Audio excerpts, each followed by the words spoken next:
Have you ever felt invisible? Have you ever felt you could scream at the top of your lungs, yet no one would hear a single word? Because that's exactly how she feels right now. A humble woman standing before a cold reception desk, clutching a worn notebook in her trembling hands. "You can't come in," says the receptionist without even looking up. But she remains standing there, unwavering, with the determined look of someone who knows she needs to be heard. Why? What could someone like her possibly want at one of the city's most exclusive hospitals, where entry is reserved only for those with wealth, status, or fame? Some say pain is the only thing capable of leveling the rich and the poor, the powerful and the invisible.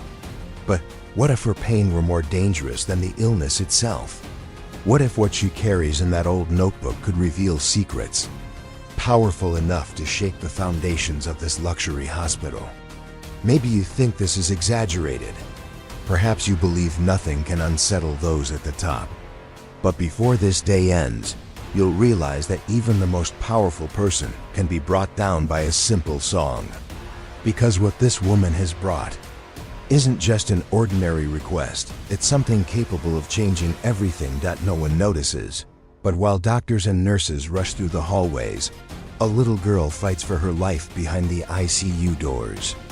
The daughter of a famous socialite, she should have everything money can buy. But can money truly buy the attention of those who really matter? This is the question no one dares ask, but today it will explode in everyone's face. Because for months, this child had been listening to a voice no one knew, quietly singing from across the street. A voice the mother never noticed, but might be the only thing capable of bringing the girl back now. They say every mother deeply knows her child's pain. But is that really true? Would you blindly trust the grief of a woman who only cries when cameras are rolling, while another mother, quiet, invisible, sings each day without an audience? Because today you'll discover there are bonds stronger than blood, and mothers whom life doesn't officially recognize. Today, this humble woman, whom nobody wanted to see or hear, will knock at the door of arrogance and challenge indifference itself. She doesn't want scandal. She doesn't want fame. All she wants is to sing, even if it's for the last time. Now, imagine the shock of someone so invisible suddenly becoming the most important person inside an exclusive hospital. Can you feel the tension? Can you imagine the rage of someone who spent her life surrounded by bodyguards, assistants, and lawyers, now depending entirely on a humble woman who never had a voice? This woman has no money, no power, no influence. But she possesses something far more valuable, a profound secret connection with the child no one else can save. And when she finally enters that forbidden room, you'll understand why some voices must be heard, whatever the cost. So brace yourself, because in the next few minutes you'll witness an encounter that seemed impossible. Two mothers separated by walls of prejudice and appearances. And when that door opens, you'll discover miracles don't only happen at altars or churches, but also on humble porches, forgotten afternoons, and in voices singing too softly to be heard by the powerful. Are you ready to understand why some songs heal more than medicine? Take a deep breath and stay here, because this story is about to begin, and it might completely change the way you see life. But before listening to this exciting story, if you are not yet subscribed to our channel, subscribe now and become part of our community. A siren slices through the morning like a blade. In front of Atlanta's most elite children's hospital, luxury cars double park while TV cameras scramble for position. In the middle of the chaos, a blonde woman in a beige coat yells into her phone, "I want the ICU to myself." Now, it's Charlotte Patterson. No one dares question her. Inside, little Emily lies unconscious. The collapse was sudden. She's on a ventilator, in a medically induced coma.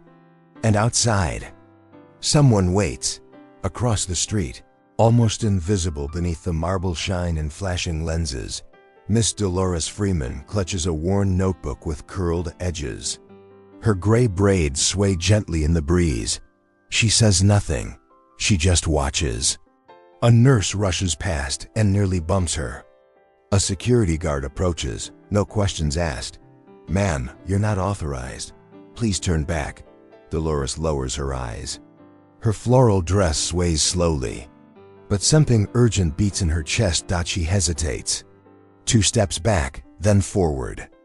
Eyes fixed on the revolving door. Inside, a child fights for her life, and that child has a secret with her. No one knows. Not even the girl's own mother, but Dolores knows. And so, even in silence, her heart cries, "Stay strong, little flower."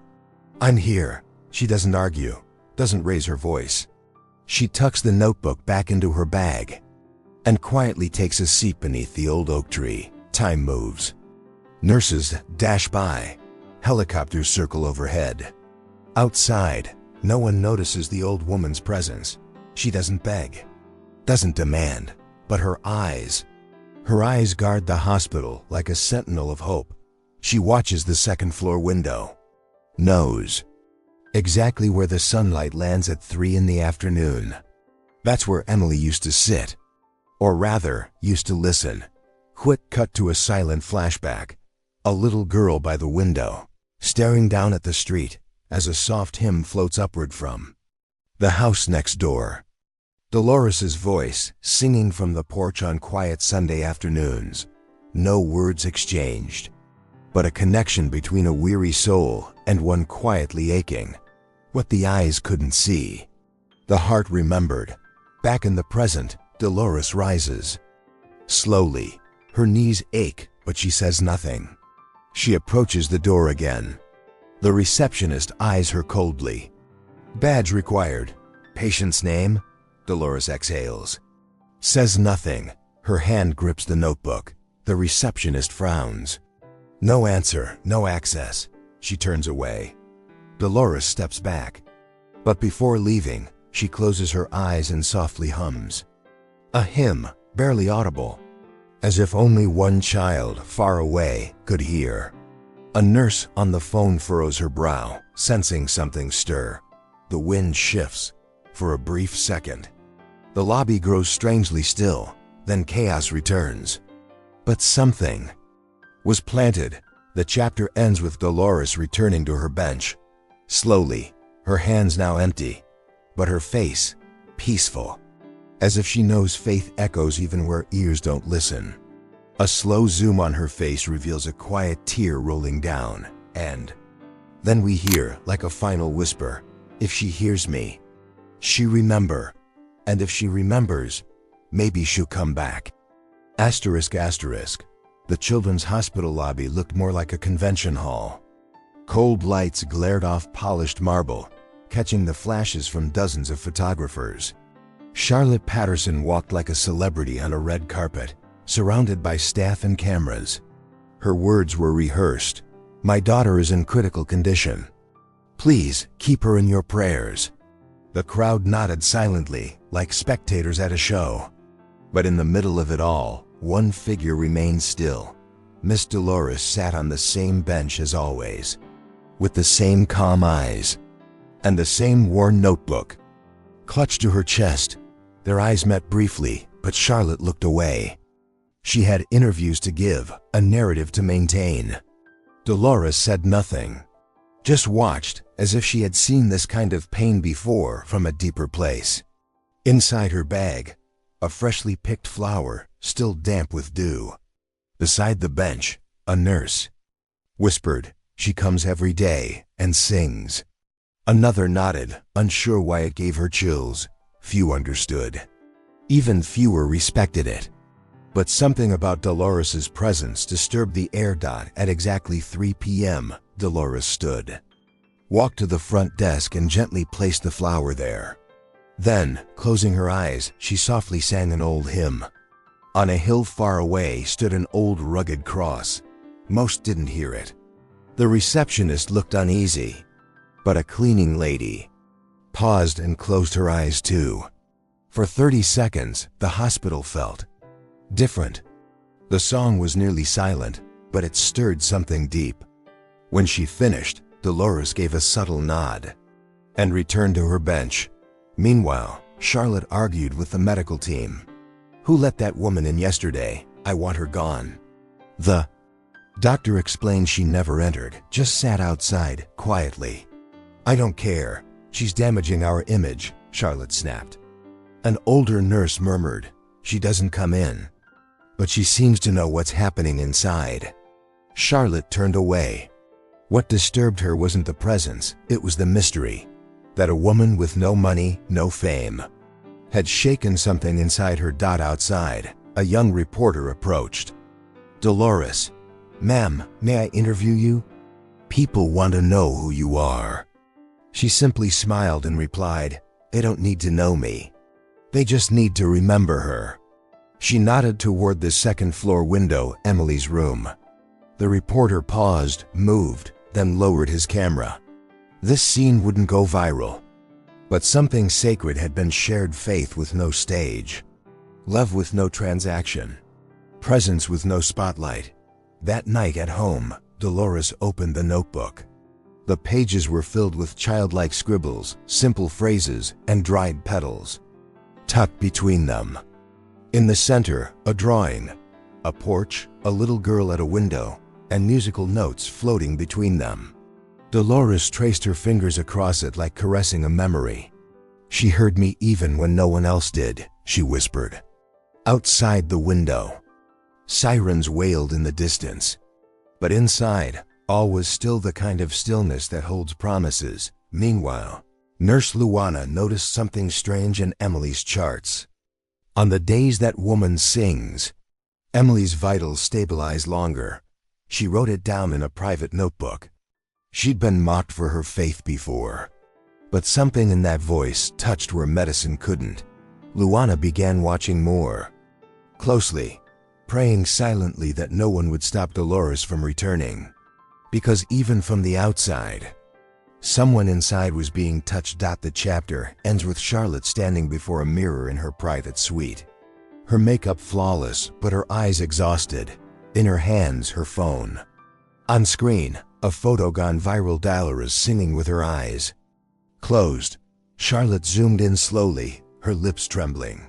She didn't understand it, but one question whispered deep inside her, like a needle under the skin. What if she really is hearing her?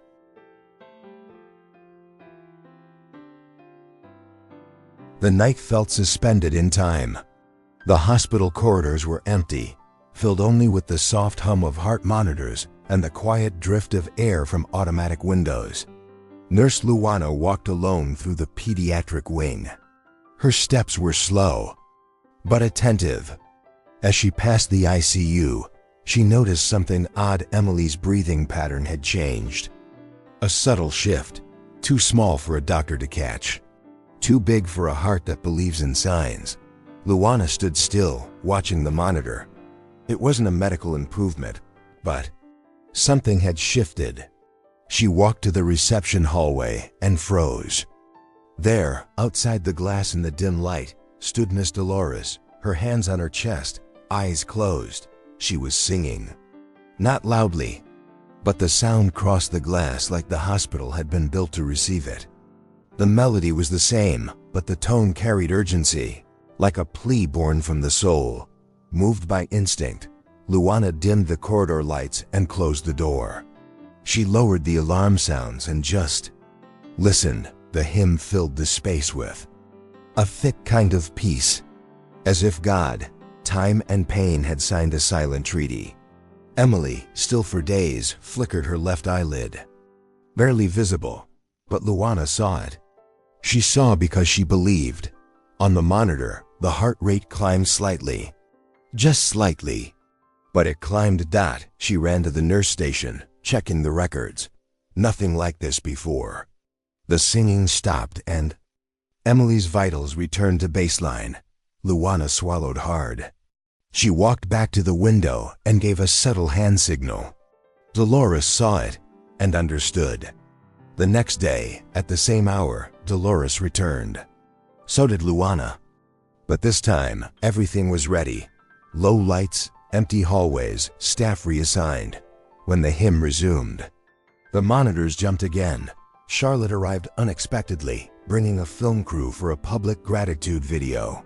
She was led to the glass corridor. In the distance, a faint voice reached her ears.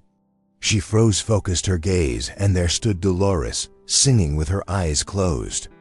The world blurred. Charlotte slammed open the door. What is this woman doing here? Get her out now. This isn't a church. Dolores stopped singing. The silence was louder than the scream. As security escorted her out, something fell from Dolores's bag, a worn notebook, pages spilling with colorful drawings. Luana rushed over, catching it before it touched the wet floor. Charlotte didn't notice. She was busy recording a new video, this time about image violations and privacy breaches. Dolores stared at the ICU window for a few seconds, then turned away without a word. But the notebook was already in the right hands. In the staff room, Luana sat with the notebook on her lap. She turned the pages gently, as if handling sacred things. Scribbled flowers, drawings of braided women, notes like, "She sang Amazing Grace today, and she calls me flower." Silent tears streamed down her cheeks. It was a secret friendship, built through fences, windows, and silence. A quiet connection the world overlooked. But God didn't. The chapter ends as Luana reaches the last page, of fold taped shut. Her heart races, she hesitates. Outside, wind sweeps leaves down the hall. The camera zooms in on the sealed fold. Suspense hangs in the air like a whisper. Luana's hand trembles, and then we hear, as if from the notebook, "She understands me more than you do." Asterisk, asterisk. Luana spent the entire night with the notebook resting on her lap, seated in the staff lounge like she was guarding something sacred. Every page was its own little world, a map of hidden emotions. Childlike drawings, taped on scraps, shaky initials, EP. The silence was heavy, but echoes filled the room, echoes of a friendship no one knew existed. On the margins were soft notes. "She wore yellow today. She smiled when I sang it wrong. I felt she was sad today." Luana covered her mouth with her hand, deeply moved. The girl didn't just know Dolores. She loved her. At the top of one page, a collage stood out. A cutout from a magazine of a black woman smiling, flowers in her hair. Emily had drawn a heart around it and written, "My flower neighbor." Luana felt the weight of that caption. It was a portrait of love, built without touch, without spoken words, just looks and songs. The kind of bond that defies rules and diagnoses, one that somehow grew stronger than time itself. Luana closed the notebook gently. One folded page remained, but it wasn't hers to open. Not yet. At sunrise, as the hospital woke to another day of uncertainty, Charlotte stormed in with firm steps and sleepless eyes. She barked at the reception, demanded reports, pressured doctors. "I want answers. My daughter is declining." As she walked past the lounge, she noticed Luana holding the notebook. "Is that my daughter's?" The nurse hesitated, then nodded. "She dropped it yesterday." Charlotte snatched it away like it was contaminated. "Probably just more of her silly doodles," she scoffed. Charlotte flipped through the pages quickly, barely paying attention.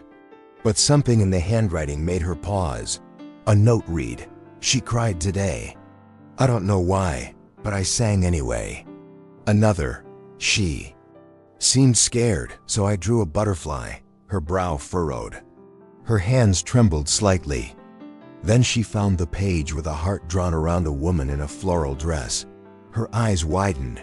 She recognized the face. It was Dolores. And suddenly, her daughter's innocent but piercing words came into focus. "She understands me more than you." It was scrawled at the bottom of a flower-covered page. The ink had run, like it was written in tears.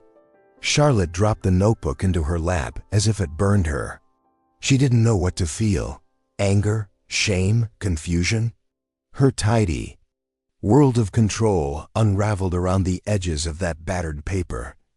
Everything she thought she knew about her daughter was written there by someone she never even looked at.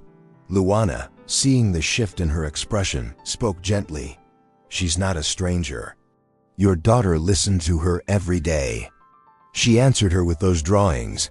Charlotte didn't reply. She stood quickly, clutching the notebook to her chest. "This is absurd. Emotional manipulation. That woman invaded our space."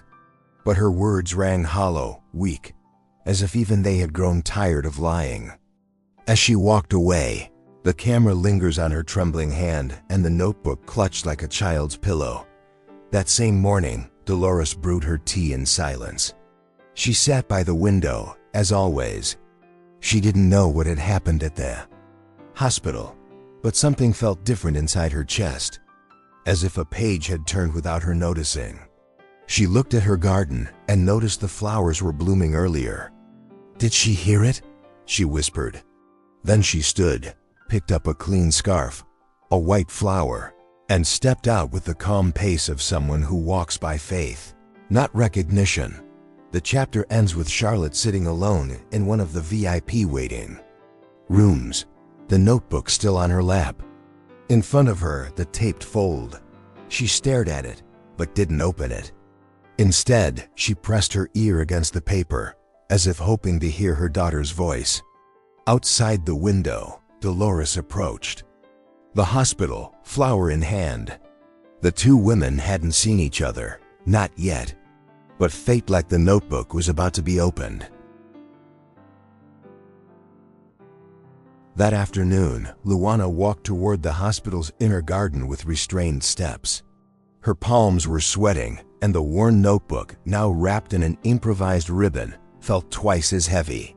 She had made a difficult decision. She needed to hear the truth from Dolores' own lips. When she saw the woman sitting on a bench beneath the shade of a blooming tree, she noticed Dolores was singing softly to herself. Eyes closed, face peaceful, like someone praying from the inside out. Luana stood before her, clutching the notebook. "Miss Dolores, may I ask you something?" Dolores opened her eyes slowly. No surprise, no fear, only that calm gaze of someone who has survived every war. Luana sat beside her, hesitant, the notebook on her lap. "I read everything. The drawings, the notes, the flowers." She stopped, swallowed hard. "What's your connection to the little girl?" Dolores remained silent for a few moments. Then she looked up at the sky, as if seeking divine permission. "I never touched her, never came close, but she heard me every day, and she answered with drawings." Her voice was calm, yet heavy with memory. She'd appear at the window each afternoon, hiding behind the curtain. I'd sing from my porch, and she would smile. She paused. At first, I thought it was coincidence. Then I realized she was waiting. Luana pressed her lips together. "And the notes?" Dolores nodded slowly.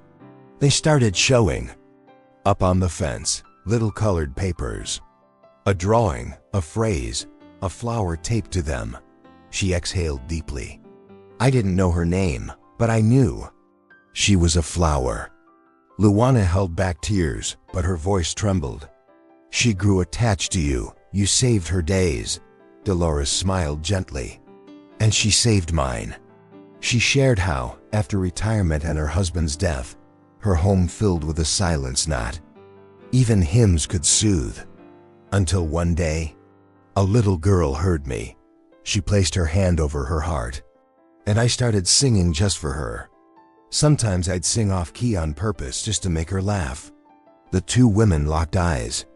There was something sacred in that moment, something that only appears when truth finds a resting place. Later, back in the ward, Luana decided to give the notebook to Charlotte. But she didn't go alone. She asked Dolores to come with her quietly. Charlotte stood by the window, gazing out at the city. Her reflection stared back at her from the glass like a judgment. When she turned, she saw Dolores up close for the first time. Tension filled the air. Charlotte raised her chin, ready to speak, but Luana handed her the notebook. "There's something you need to read again, with your heart." Charlotte flipped through the pages slowly, without rushing. With every entry, her expression shifted. Her daughter's words, once dismissed, now had sound, had pain, had absence. On one page, a sentence cut like a knife. "When she sings, I feel seen." Charlotte exhaled deeply, shutting her eyes. I didn't know." Dolores, with the same calm as always, simply replied, "She couldn't tell you, so she wrote to me." Charlotte dropped the notebook in her lap and covered her face. For the first time, her silence screamed louder than any protest. Charlotte sat there motionless for a long time. There were no cameras, no reporters, only 3 women, a mother, a missing daughter, and the bridge between them. When she finally removed her hands from her face, Charlotte looked at Dolores with intensity. There was no apology, no forgiveness. But something had broken and maybe was ready to rebuild. "She thought you were her home?" Dolores didn't answer, but her eyes said more than words ever could. The chapter ends with Dolores leaving the room slowly, Luana by her side. As they walk down the corridor, a nurse watches in silence. Behind them, the door closes on Charlotte. Alone, she picks up the notebook again and presses it to her chest. Outside, the wind picks up, and in the pediatric wing's windows, a forgotten paper flower flutters, stuck to the glass as if begging to be noticed. Asterisk, the hospital's atmosphere had shifted. Since the notebook reached the mother's hands, rumors drifted through the halls like cold wind. Some staff began watching Dolores with silent respect. Others avoided her, afraid to get involved. But Charlotte didn't respond as expected. Instead of softening, pain hardened her pride. "She manipulated my daughter. She did it behind my back," she stated firmly in a boardroom meeting. "I want a clear protocol. This woman is not to enter this building, not even near reception." The hospital director hesitated. "She's never crossed physical boundaries," Charlotte insisted. "Boundaries aren't just physical. They're emotional." She was resolute, hurt but unyielding. Worse yet, she brought a lawyer. The administration, under pressure, issued an official warning. Luana received a verbal reprimand for allowing Dolores near. "We're dealing with a public figure. This could be a lawsuit." The nurse listened silently, but deep inside, something rebelled. Because what was right no longer aligned with the rules. That night, Dolores didn't come. For the first time in many days, the concrete bench remained empty. The garden felt colder. The young receptionist, the one who cried quietly, noticed her absence. A nurse asked, "Where's that lady?"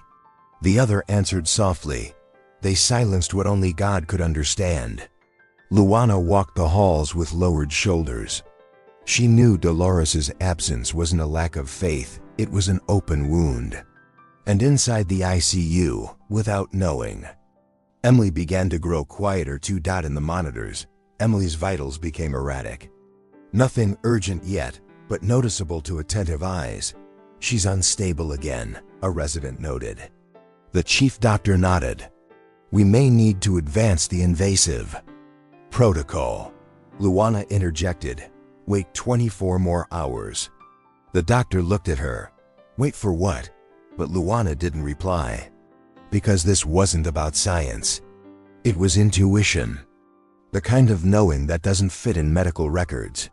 It was too much absence. In a body that small. The next day, a social media influencer posted a mocking video. "So the kid only responds to gospel music? Is it a miracle? Or a weird soundtrack?" The video went viral. Cruel comments followed. Another fanatic. "Are they gonna canonize the old lady?" Charlotte read the replies and felt validated. "I told you. This would become a circus." And in some ways, it did, but not the way she imagined.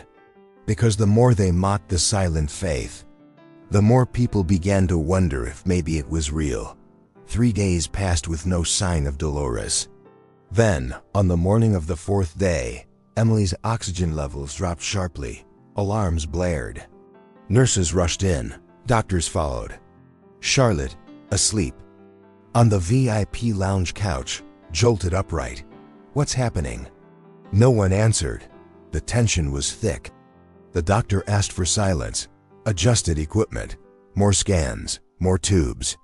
Charlotte shrank in a corner of the room.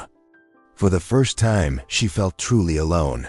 That afternoon, Luana entered the hospital chapel. It was empty. She knelt at the altar and didn't ask for anything. She just cried. Cried like someone mourning a loss without a name. Like someone holding a secret they can't say aloud. She knew she had to act. But she also knew it was no longer about her. It was about two voices, one that had been silenced, and one that might never be heard again. On the chapel floor, she saw a dried flower fallen from the arrangement.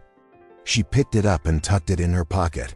The chapter ends with Charlotte returning home for a few hours. As she climbs the porch steps, she finds a cardboard box set. The door, damp from morning rain. Inside an old brooch. And a letter tied with a blue ribbon. On the front, in childish handwriting, "If I can't speak one day, call Miss Dolores." Charlotte shuts her eyes, overtaken by silent grief. Then, as if pushed by something greater than pride, she steps down and crosses the street. Morning light filtered through Dolores's porch curtains when she heard the knock at the door. It wasn't urgent, but it carried something sacred, as if time itself was asking for permission to enter. When she opened it, Charlotte stood there, soaked in sweat, her eyes swollen.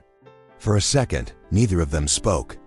Just birds chirping in the garden and the wind passing through. Then Charlotte, her voice soft and nearly gone, held out Emily's letter with the blue ribbon. Dolores didn't ask anything. The pain in Charlotte's face told the whole story.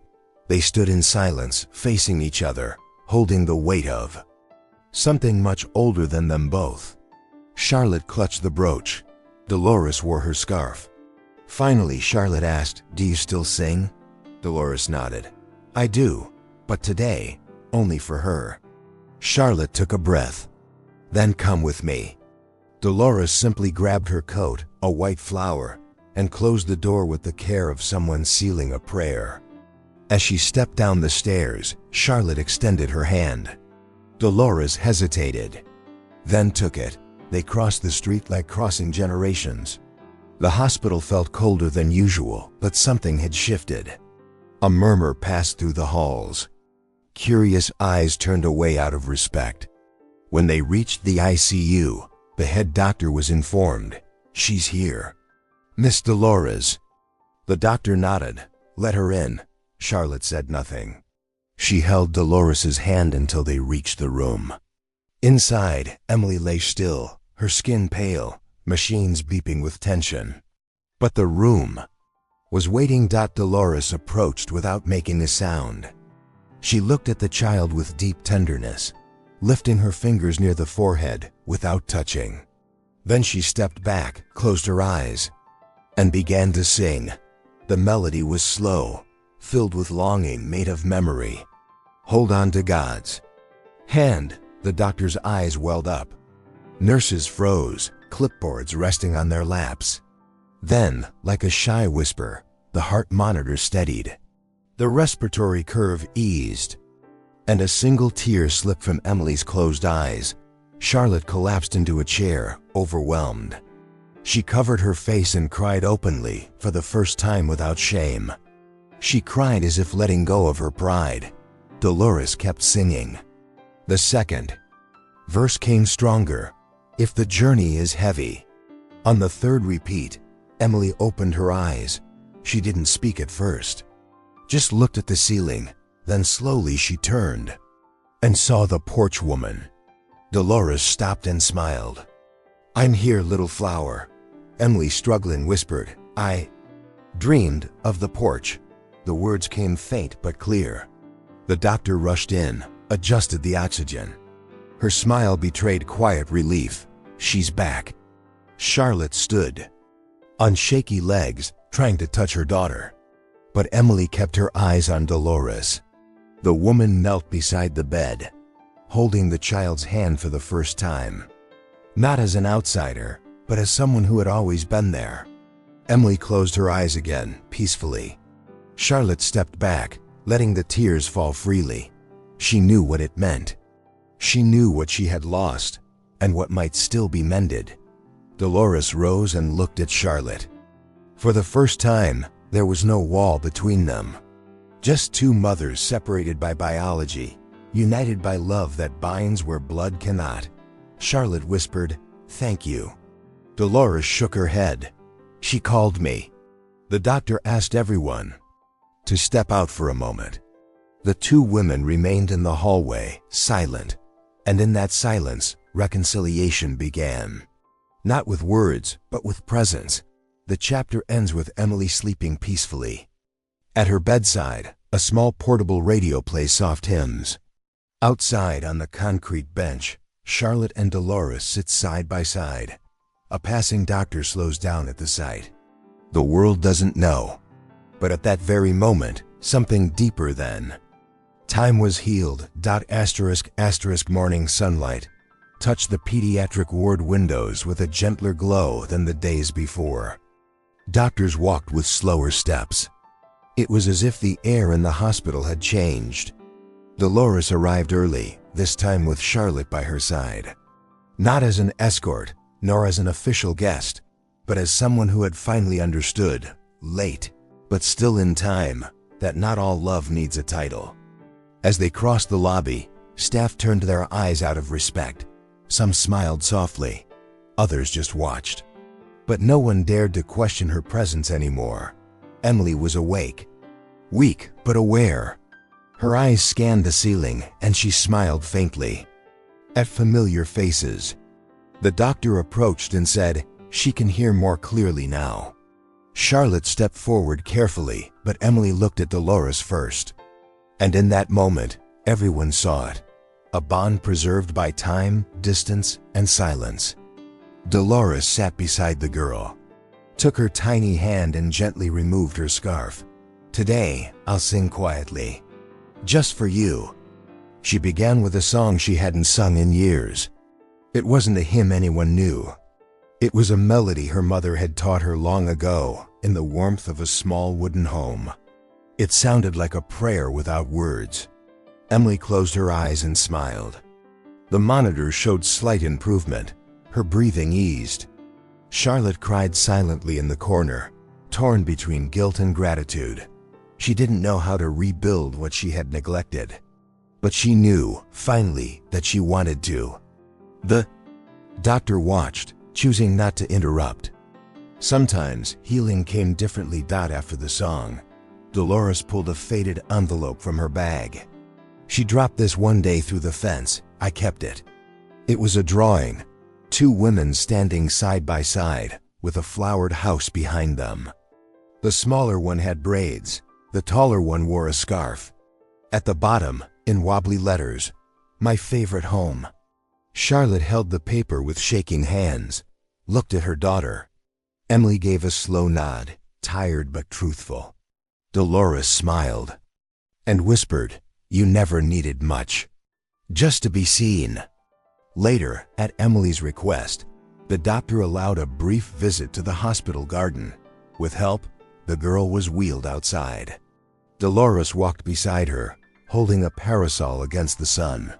Charlotte followed, carrying a blanket. In the garden's center, they stopped by a bed of flowers.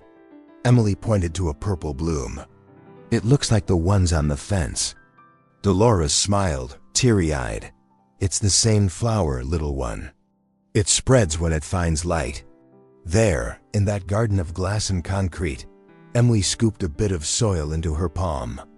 "I want to plant one." "My own," the doctors nodded. She dug gently, placed the seedling, then looked up at Charlotte. "Will you help take care of it?" Her mother knelt. Hands used to contracts and screens now dug into the dirt for the first time in years.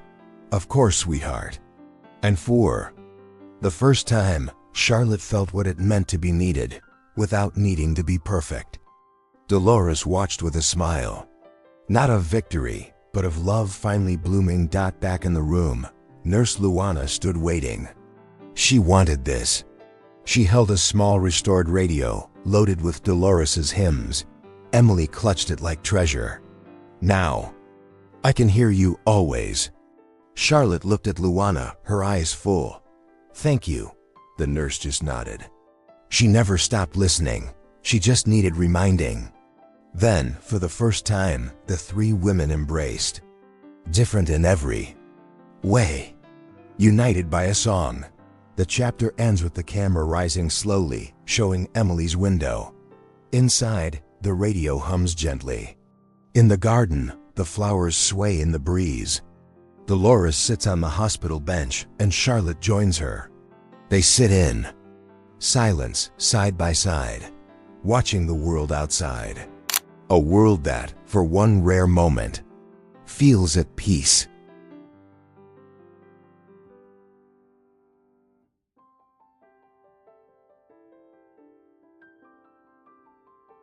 The news of Emily's recovery spread faster than any medical bulletin.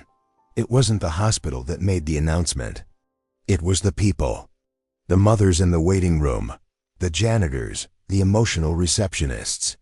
A short video, quietly recorded by a visitor, showed Dolores singing beside the girl's bed while Charlotte cried in silence. The clip went viral, but not as gossip. It spread like testimony. Did the porch woman heal the girl? People asked.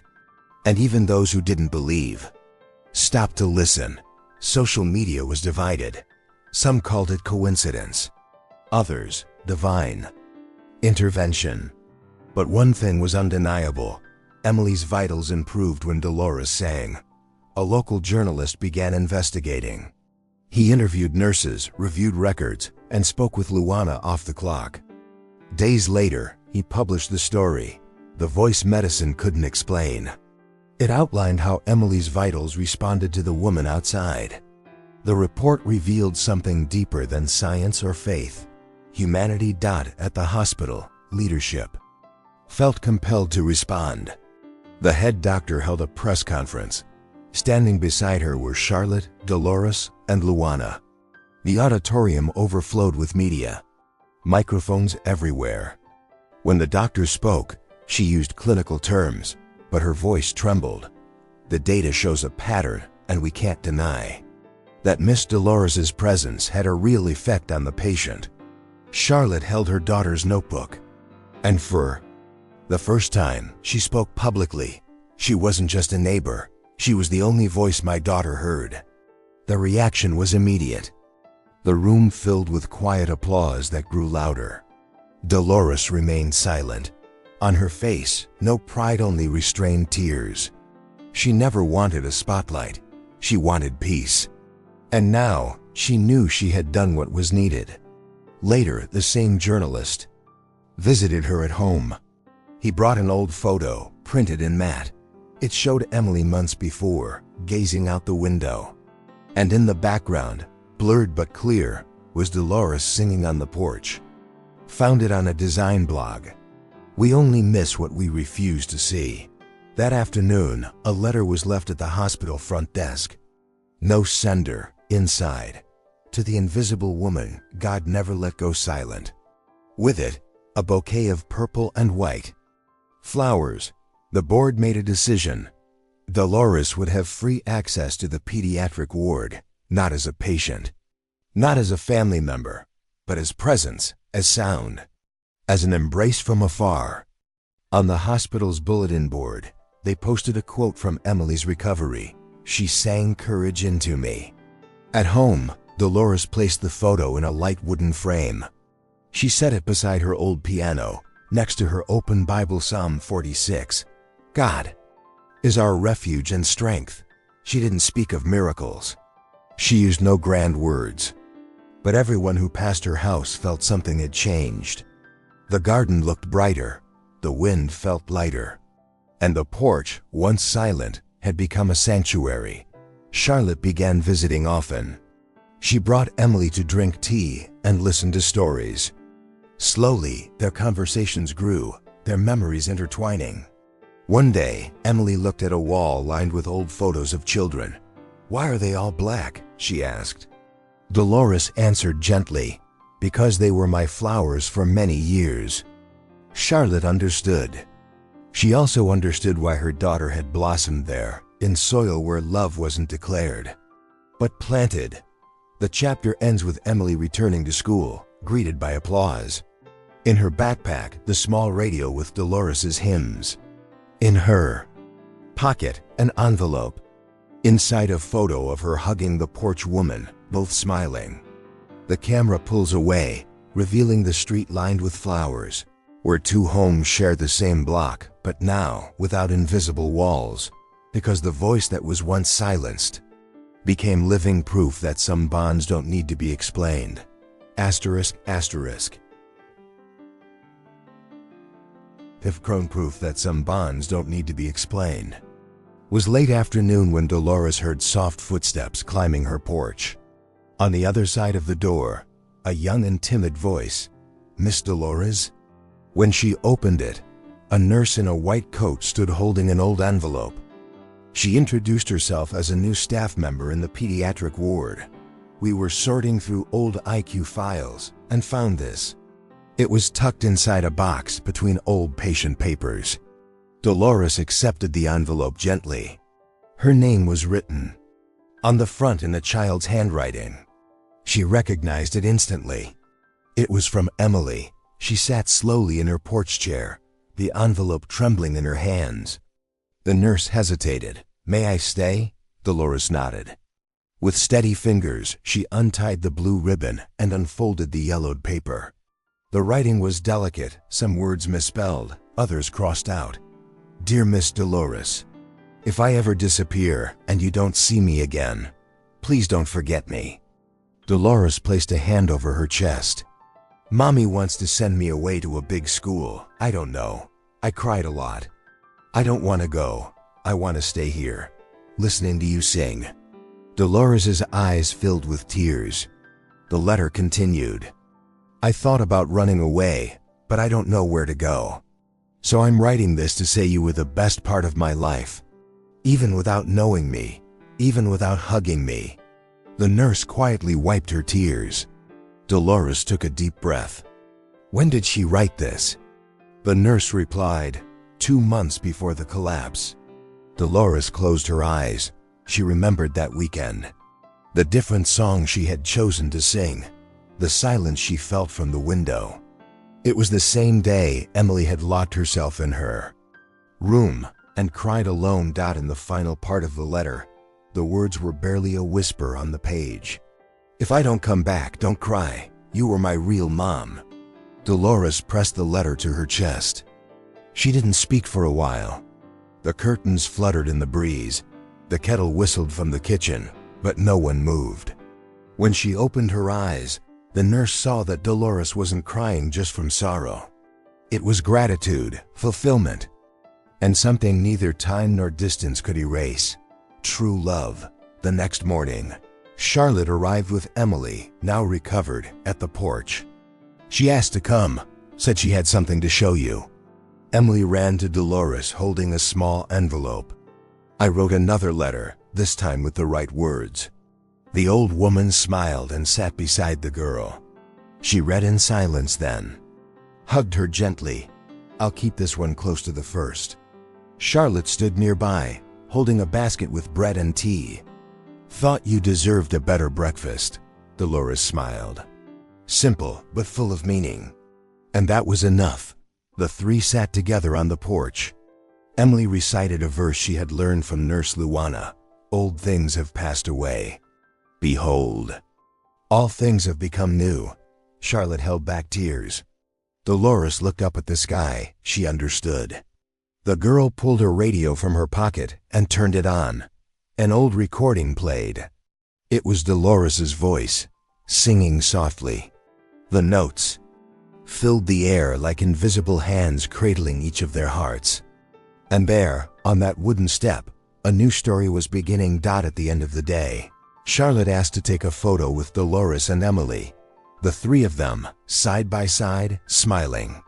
Behind them, the flowered porch. Charlotte posted the picture online with a simple caption, "Sometimes your daughter's home isn't a house. It's a song." The image went viral, but not for drama. For beauty, for humanity, for hope. Thousands of comments followed. "I cried reading this. This story healed me. I had a Miss Dolores in my childhood too." The chapter ends with Emily running through the neighbor's garden, the flower she planted now growing tall. Charlotte sits on the steps beside the woman she once rejected, now part of her family. Dolores closes her eyes for a moment, listening to the girl's laughter. And then, in silence, she whispers, "She stayed." The camera pulls back slowly, rising above the rooftops. At the center, a blooming garden, a sunlit porch, and a home that never needed walls to exist.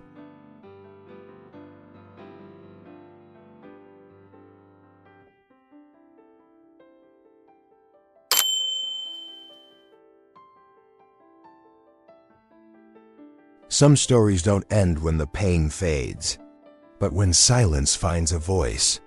And that's exactly what happened there on that humble porch, where a woman sang without an audience and changed everything.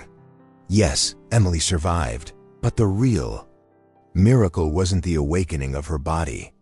It was the awakening of so many hearts that had grown used to not listening. Charlotte, once impenetrable, learned to listen without interrupting, to embrace without rushing.